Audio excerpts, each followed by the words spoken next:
A very good afternoon to one present here today.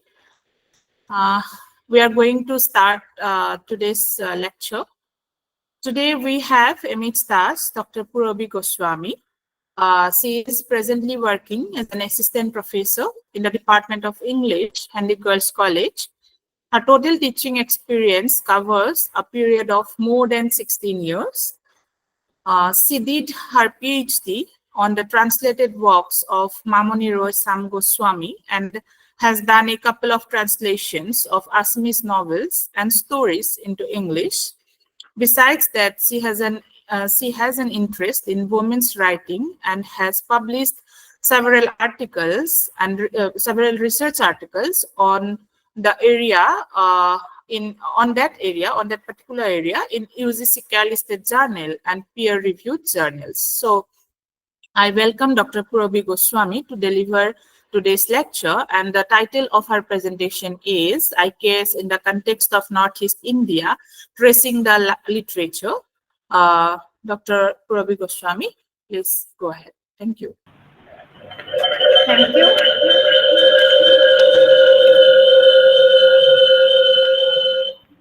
A very warm good afternoon to all the organizers of IKS Center, Handique Girls College, and to all the participants. So I think you already had a lot of sessions on Indian knowledge system, and topic for today is IKS in the context of Northeast India, tracing the literature.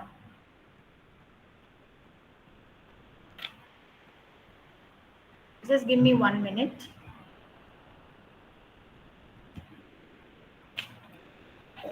So by now we don't need to actually explain what is Indian knowledge system.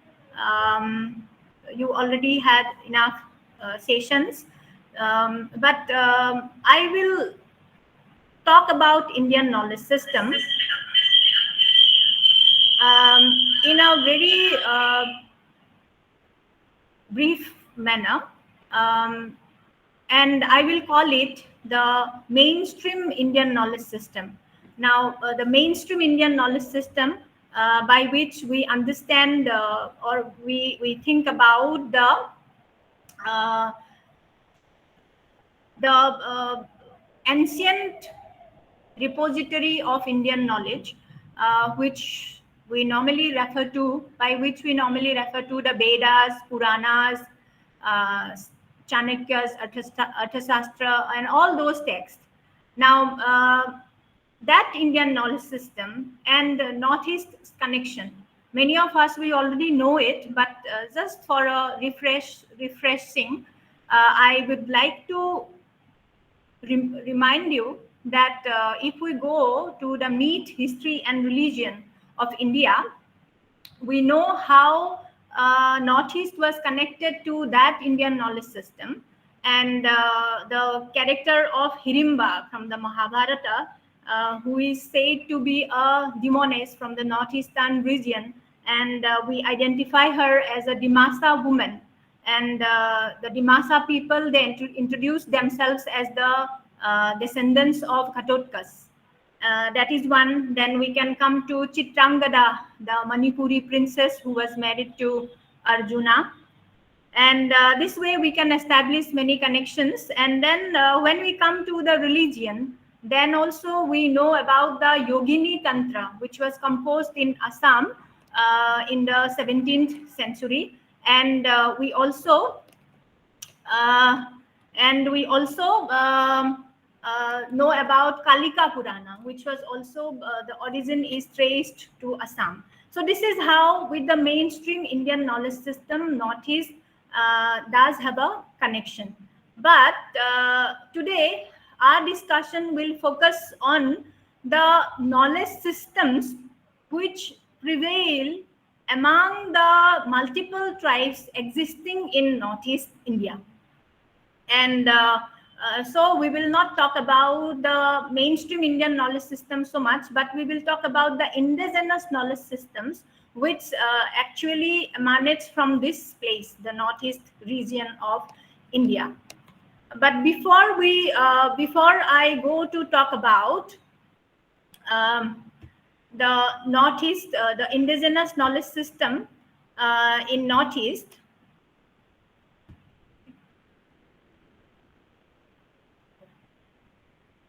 I would also, try to position Northeast India in the nation called, Northeast India in the nation called India. Now, when we talk about Northeast India and we trace back to history, then first of all, if we think about the geography, Northeast India is connected to India through a porous border. All of us, we know the map of India, and we can see that. And for what reasons might be for that reason, Northeast India was not exactly a part of main India till India's independence. And each of the tribes and states in Northeast India enjoyed independent statuses. And that's why after independence, when Northeast India was annexed to the nation India, there were many repercussions, there were many conflicts, and those kind of conflicts still continue, which we know, which we face every day in these states. Now, that is why when we think about the northeastern region of India, and we talk about colonizers, colonized, and after colonialism, when we talk about post-colonialism, now how do we position Northeast India? Can we call Northeast India as a post-colonial state, or we should give a different term for the identification of this particular region? I find somewhere one critic called this position of Northeast India the post-colonial other.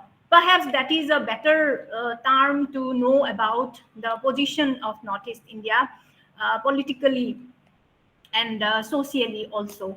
And might be we can also call it a third space, which doesn't come in the binary of one and the other when we talk about post-colonialism, but a third space, not the third space exactly of what Homi Bhabha said about hybrid space, but a third space which somehow is secluded and cannot be exactly a part of the main India or the India, the nation, for many reasons. Now, keeping these ideas in mind, we will come to the indigenous knowledge systems existing in this region. Now, by indigenous knowledge system, we refer to the traditional or local knowledge that encompasses the skills, experiences, and insights of people applied to maintain and improve their livelihood. And this is how we have multiple knowledge systems among the multiple tribes of this region, because each of the tribes have their own skills and experiences to live life in the wild places, in the hills areas. So they are skilled. In Northeast India, indigenous knowledge develops where folk people reside with their perception of man, nature, supernature. And by supernature, they mean to say their collective perception on fate, fear, and belief. And Northeast India, when we talk about their knowledge systems, then as I told you, they need to live in the hills, in the wild. And that is why they have a very close relation with nature, and that is why they have their own perception regarding the relation of man and nature. And it doesn't remain limited to nature alone, it also reaches up to supernature. And by supernature, they mean their collective perception on fate, fear, and belief, which is very closely connected to all nature give us, animals, the unpredictable happenings, everything. So this is what we can have a very brief idea about the indigenous knowledge systems, about northeastern states. And when we talk about Indian knowledge system of India, then yes, of course, Indian knowledge system was also transmitted orally, and we know about it. But many of those knowledge systems were available in manuscripts, and some of those manuscripts, even after the disaster of Nalanda, many of the manuscripts are available with us. But if we talk about the knowledge systems of the tribes of the northeastern region, then there were no manuscripts available. Actually, there were no scripts, and it was available only through the mode of orality. And that is why my question is, can we call the knowledge which is transmitted through literacy by the mode of writing, can we call it narrative for the discussion? And can we call the oral mode of transmission of knowledge which existed in Northeast India alternative? Because these two knowledge systems are different. For my support, I also quote a critic called Richard Bowman, who said that narrative is used not merely for solidarity, but also for divisiveness, and at the very least to demarcate differential identities. So that also means how narrative can be also alter narrative, and how through narrative we can be aware of, we can come to know about the alternative identities, alternative existences. Now, I told that not in Northeast India, the knowledges were available through the mode of orality. But now, is it available? That is a big question.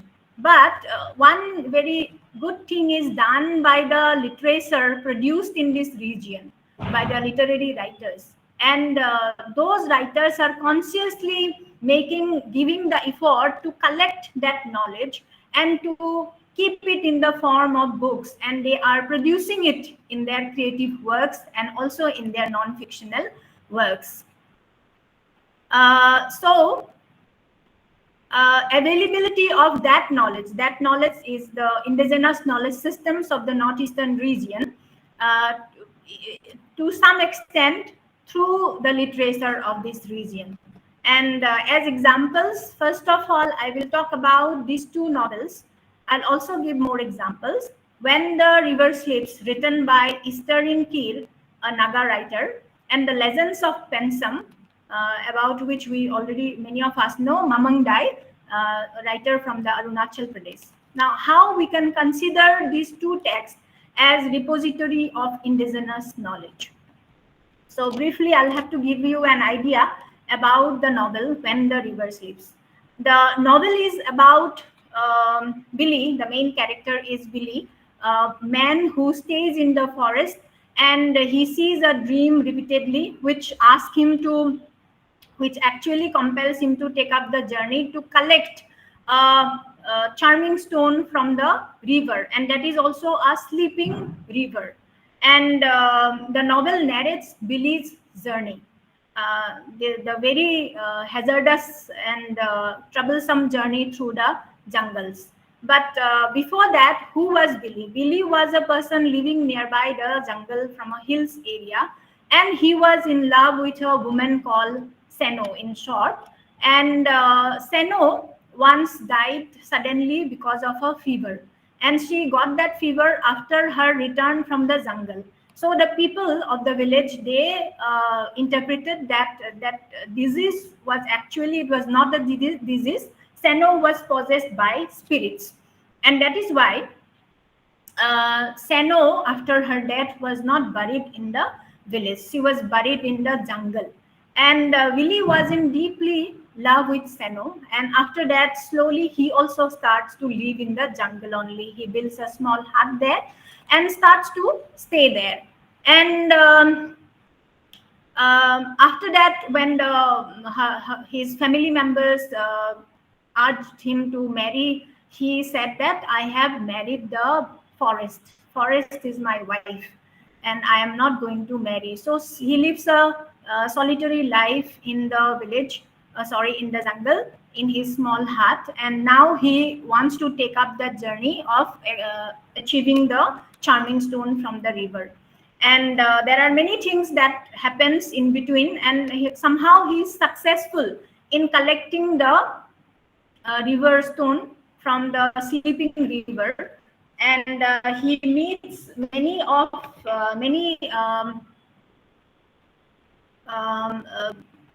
hurdles in his journey back home after achieving the charming stone. So why I have mentioned about this text, there are many things which we can learn about the indigenous knowledge systems from this book. One is Billy, after waking up from his dream, he finds Rocco, a child from his village who is almost like a grandson to him. And Billy prefers to tell his story to this grandson, how he dreams about the river stone, how he wants to collect it. And this tradition of storytelling was a mode which was prevalent among the tribes of the northeastern region. In Arunachal Pradesh, there were these morangs. Morangs were actually male dormitories where the elderly people used to give the younger generation trainings on different life skills through the mode of storytelling. So this is one. Then how we can find about talk about ethno-spiritualism by reading this text. Now, as I told you that in this knowledge system, it's not a relation of man-nature, but also man-nature and supernature. And that is how we find ethno-spiritualism in this text also, because when Seno was killed, then the villagers, they believed that it's the spirit that kills Seno. And after her death, Billy decides that he will live nearby the graveyard of Seno. And at many instances, Billy feels her presence. And not only that, there are many instances. For example, in his journey to the river, sleeping river, Billy on the way one night, he takes refuge in a hut, and he was attacked by some tigers. And he takes out his gun to counter attack them, but he was not successful. Then he realizes that they were not normal tigers, they were were tigers. And then he introduces himself, he talks to them.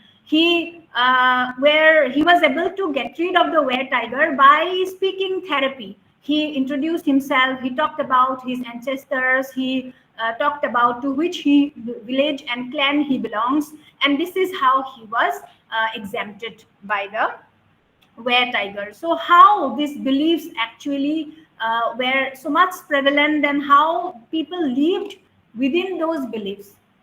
We can come to know about many such instances in the novel. Then another idea we can get from this novel is of ethnopocentrism, how it opposes the idea of ethnopocentrism, because we find that Billy was challenged. Although Billy was a good person, honest person, that is why he was able to have the river stone. But in many of his encounters, he is made, he realizes himself as being of no value in the power of the things which nature possesses. For instance, when the wolf attacks, when Billy was in a friend's place called Krishna, then how helpless Billy and his friend's family felt. Then the widow spirits, after the collection of the river's stone, Billy was attacked by the widow spirits, and he was, with lots of difficulty only, he was able to come alive out of them. So in these instances, we can say how the novel challenges the idea of ethnopocentrism and gives us the scope to interpret the novel as a post-humanist novel.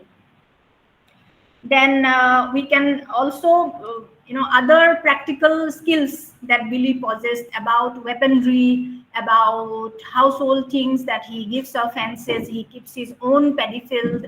And then the medicinal knowledge that he had about the herbs. Billy falls ill, I think, twice in the novel, and each time he recovers himself by giving, by knowing what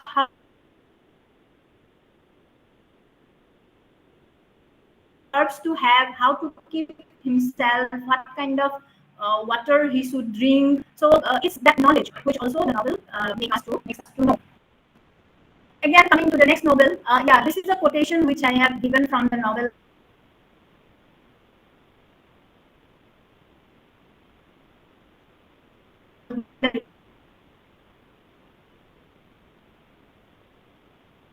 River Slave.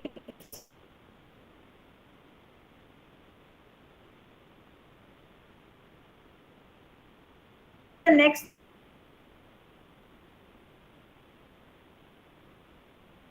novel,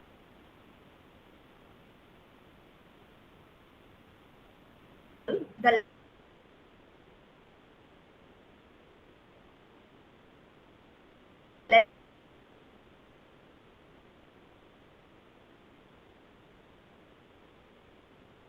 and she said, ours is an oral tradition.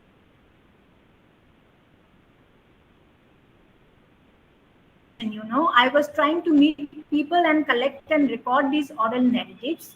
You know, the small histories which were getting lost, and when you talk to people, even small things can trigger these memories of. So, Mamang Dai was giving us a hint that how it will get lost and how she was giving that effort. To talk about the novel Legend of Pensam, the word Pensam means in between, and it suggests the middle or middle ground. And in the narration of the novel, also, Pensam is literally the middle ground between myth and reality, governing the lives of the people belonging to the Adi tribe, and also the transition phase between the traditional and modern ways of life. Now, in this novel, also, we get to know about the same middle way of people living in reality and in mythology at the same time. They also have the same kind of an ethno spiritualism as we find in When the River Sleeps. But this novel also hints us about the emergence of the modern ways of life and how it was also intruding into the hills area. So the characters in this novel, like Hoxo was believed to be born from the sky. He falls down from the sky, and all the people, without any question, accepts it.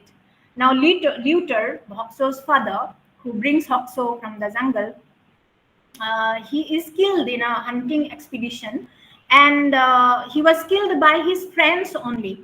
But no one questions that, because these kind of things were common, and might be by accident he was killed. So there was no kind of trial, or there is no questioning about it.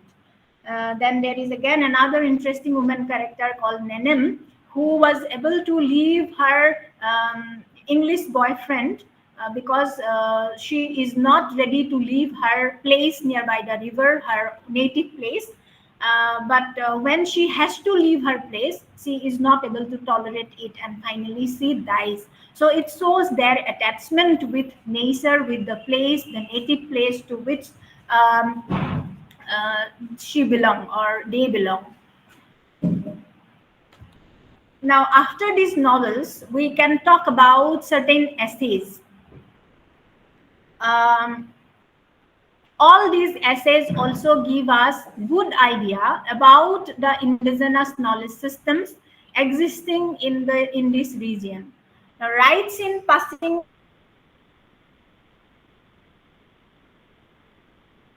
is a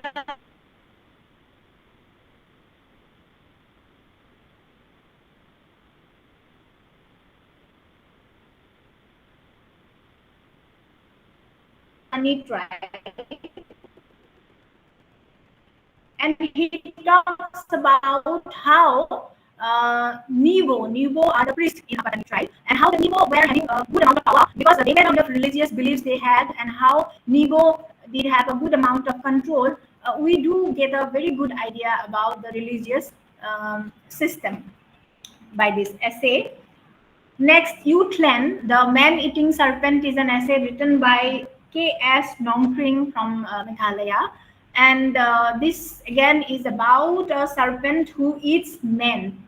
And the torture that it caused to the man somehow was ended by the good work of a tribe from the Meghalaya itself. But because of a mistake of a woman, the serpent again resurrects. So it gets again a life.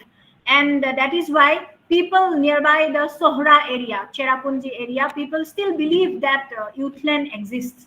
The man-eating serpent is still there. And they do have a fear, they do have a belief that there is something like that. So this is how this live folk tales, or not folk tales, but folk beliefs exist.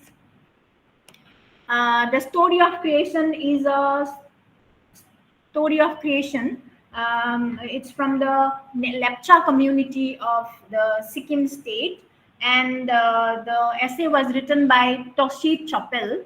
And here also we get to know about their idea of creation.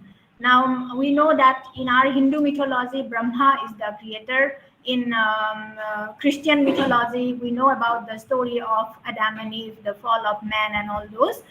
Here also, Ibu Mo is the mother creator, and how she creates all the things of art, water, trees, other living things, and how there are also characters like Adam and Eve. Fuden is the Adam in their tradition, and Thing is Eve, the woman. So this gives again another alter narrative of the story of creation from this region. So the next essay I have taken up is On Creation, Myths and Oral Narrative. Is written by Mamang Dai, and this essay talks about the simple tribal life these people still live, and the kind of belief they still hold on to. Now, in the beginning of the essay, Mamang Dai says that if you ask these women who are weavers that who taught you weaving, they will smile and they will say that we really need to know it. We know the skill, and so that's how they live their life. And then she also at the end says that if you ask a woman from this region that have you seen the shooting stars, then she will say yes, the stars are flying, but that is Awawa's daughter flashing her hairpin at the demon pursuing her across the sky. So this is how they live in this kind of a belief system, and they are quite they are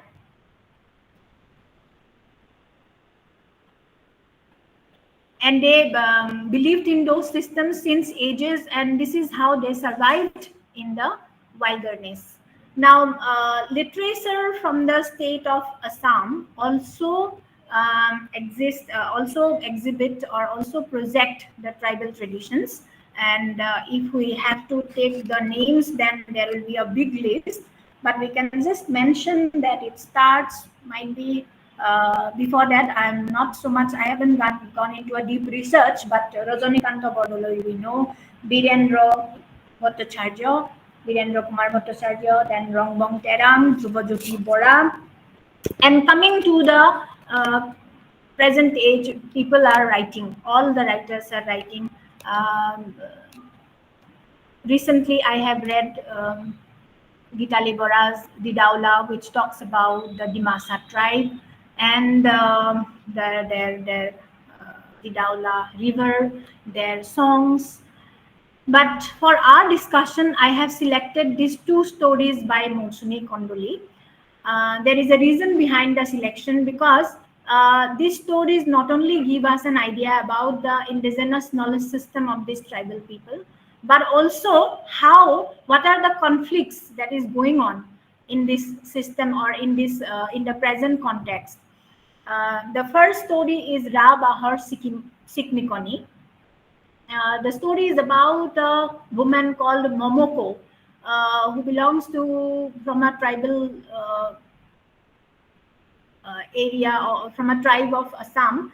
And Momoko used to sing songs, and one of her songs was somehow available, and it was made into a modern song by a popular musician, and he has used many digital sounds and systems to give it a different to make it a different version. Now, when the story begins, we find two big cars moving towards Momoko's village. One is the one in one car. People from a news channel.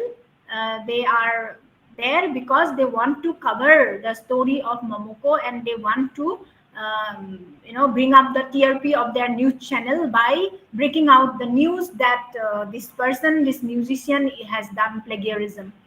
And in the other car, the people are the fans and friends of that music composer, and they want to cover up the story by managing Momoko somehow, and they approach Momoko's son and his friend were also there. They are younger, they are the new generation people, so they were having a talk with these two groups, and might be they were doing some sort of negotiations. But Momoko was least bothered. She was not at all affected by what these people were trying to do. She said just one simple sentence. She said that let them steal away my song. I will compose more. As long as these hills and nature is with me, I have plenty.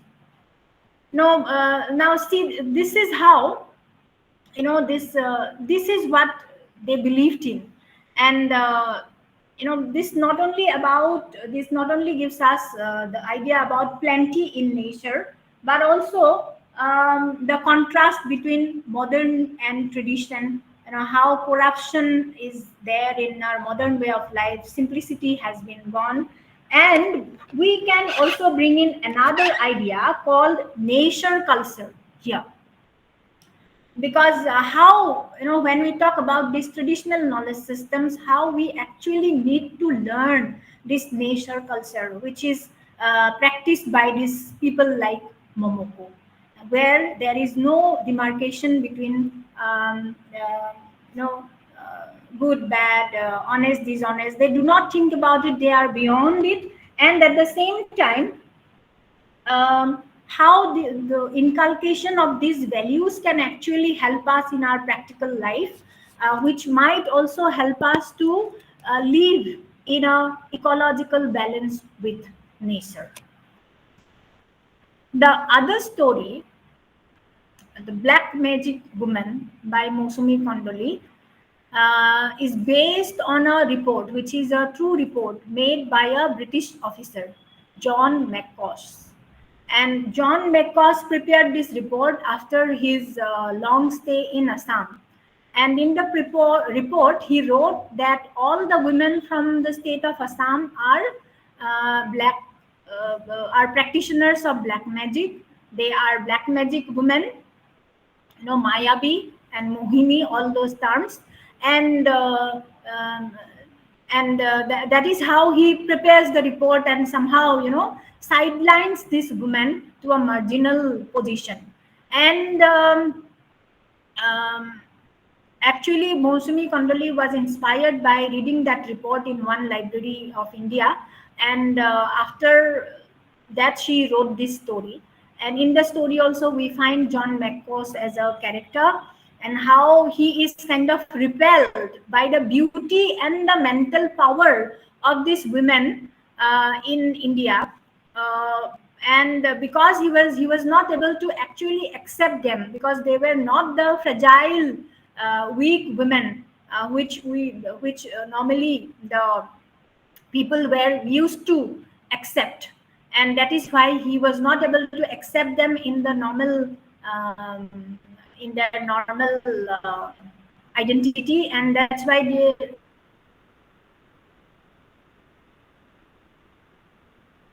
he gives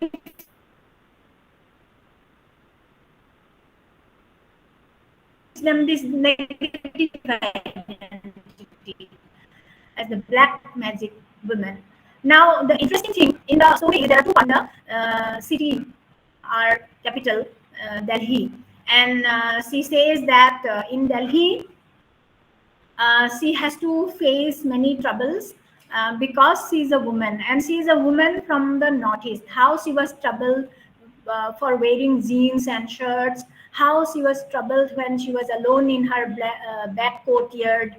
People were approaching her with very pervert ways, and this narrative actually gives us an idea about how, although the black magic is no longer so much practiced, or is no longer so much talked about, but how that discourse of women in this region being sidelined or marginalized by identifying them as cheap, easily available, and all those, that discourse continues.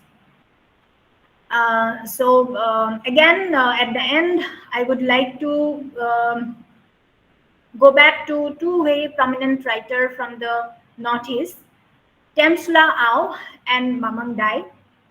And many of us who have done some amount of study, who are from the literature background of the Northeastern writings, then we have read Temsla Au's poem, Mamang Dai's novels and poems, and how their novels and poems actually exhibit this dilemma.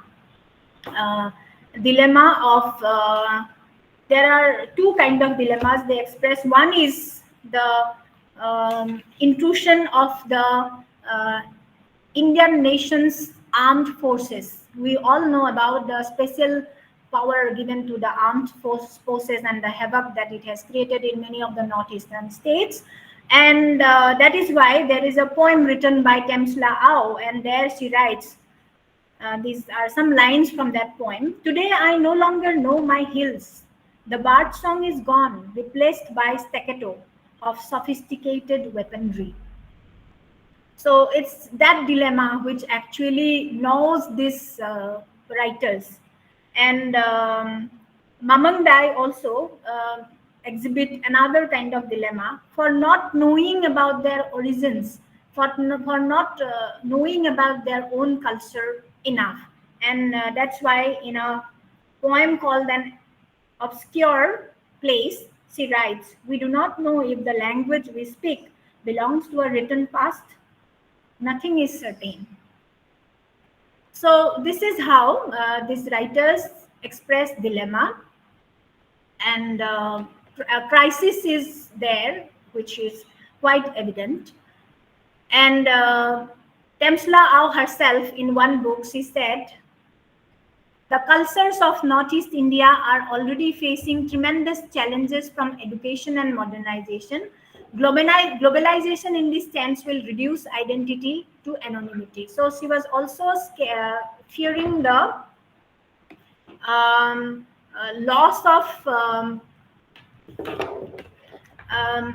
their origins because of the forces like modernization and globalization. And she narrates one incident that how she was surprised to see certain items belonging to her own tribe in a museum of a foreign place, and that actually caused a shiver in her, and perhaps those experiences compelled her to write a line like this. Then the Naga poet Easterine Iralu also said, the denial of the right to tell our stories violates our humanity. It is a spiritual exercise that is an integral part of the healing of people's psychology.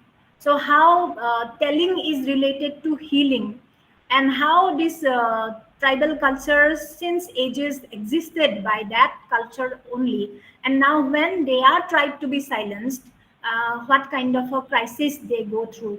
This kind of statements actually reveal that. Then there was a workshop in Nehu in 2021 on Wangcho animation workshop, and there actually they tried to preserve this Wangcho folk tales through the mode of animation. The workshop was one on that, and the person called Wangchan Loso, he said the challenges that these cultures are facing. These days, the children go to school, they get admission until they grow up, and by that time, children have no time to hear stories.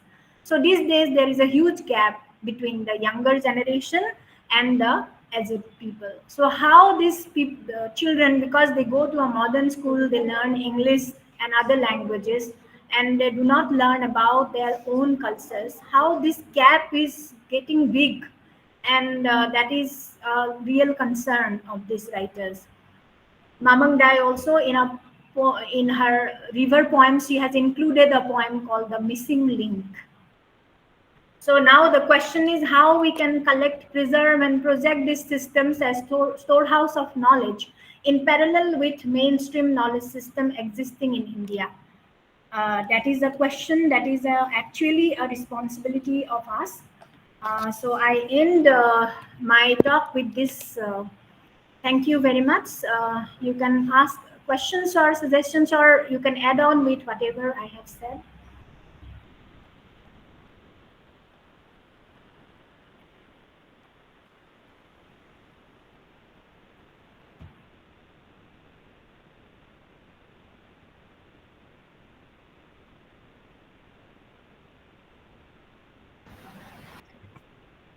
Thank you so much, Baidu. It was a very wonderful experience to listen to you. Thank you so much for your lecture. Now I would like to request all the participants, if you have any query, you can ask directly to ma'am, or you can put your question in the chat box. Yes. Ma'am, thank you so much for your lecture. I wasn't very informed on Just give me a second. Just give me a second.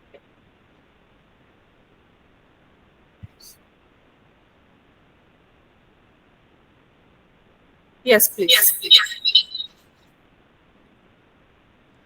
Yeah, I was saying I wasn't very informed about the region, because when we say Indian knowledge systems, the Vedas come to mind, old ancient traditions come to mind.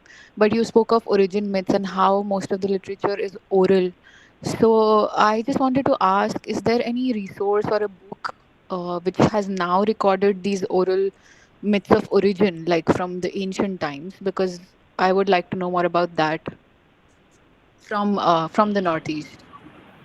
I also really don't know about that. Okay, if that is done, because see, there are very few people who are now available to have the recordings of those stories as such. Now, the writers that I have discussed, they went to the particular places, they met these people, and they somehow collected it from their own experiences by meeting their own near and dear ones. And if it is available in the form of records, then I also will have to look into search for it in different archives and libraries. Thank you. Ma'am, I have another question.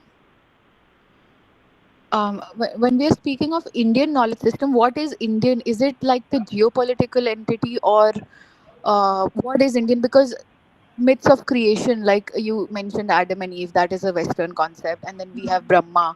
But like the goddess Emo, also that you mentioned from the Northeast, that is also how, like, their understanding of how creation came about. Can we call that Indian? Like, Indian should be an umbrella term in that case, or is it like a geopolitical entity, or how are we defining that?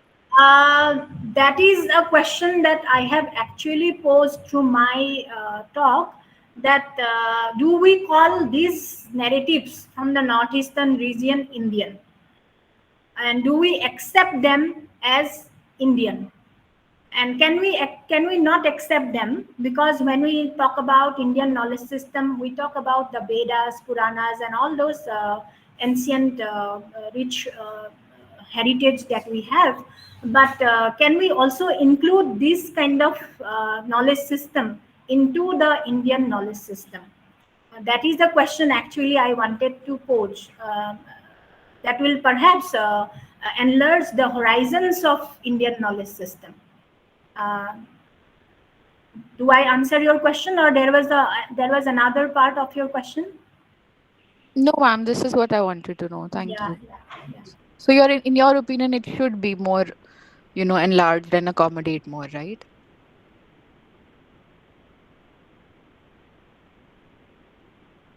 Northeast India reflect evolved human tendencies for storytelling as a survival mechanism.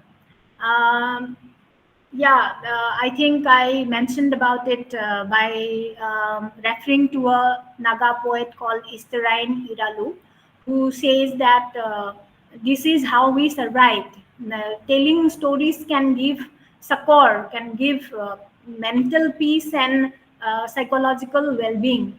So yes, these traditions, if we can keep, it is very difficult to keep it now in this modern, fast-paced, globalized world. But if somehow we can preserve this, this is really going to help us in surviving in a better way.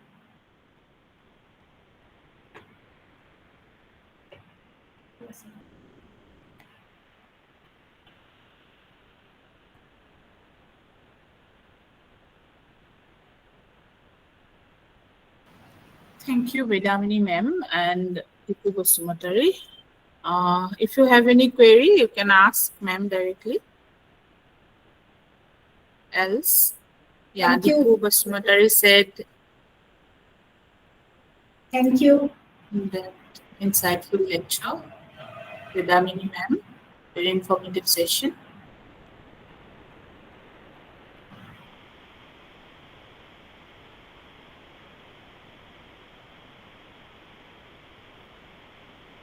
Okay. So I have come to. Okay. So I have come to know that many have asked that whether these oral narratives are available in the archives in the recorded form. So why you people should also be able to take up research in this area, which will help in preserving these cultures. So I think you can think about it.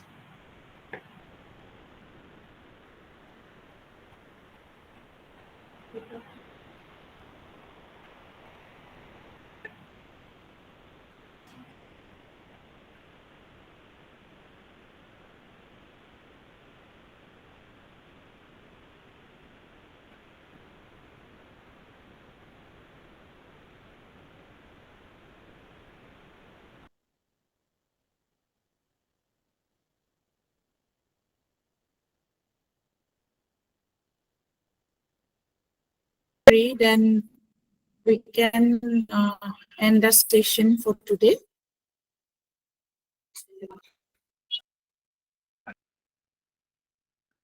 Okay. Then we are winding up the session for today. Thank you so much, all the participants. Thank you, Dr. Purabi Goswami, for your lecture. Thank you so much. Thank you. I'm giving you the attendance. Just give me a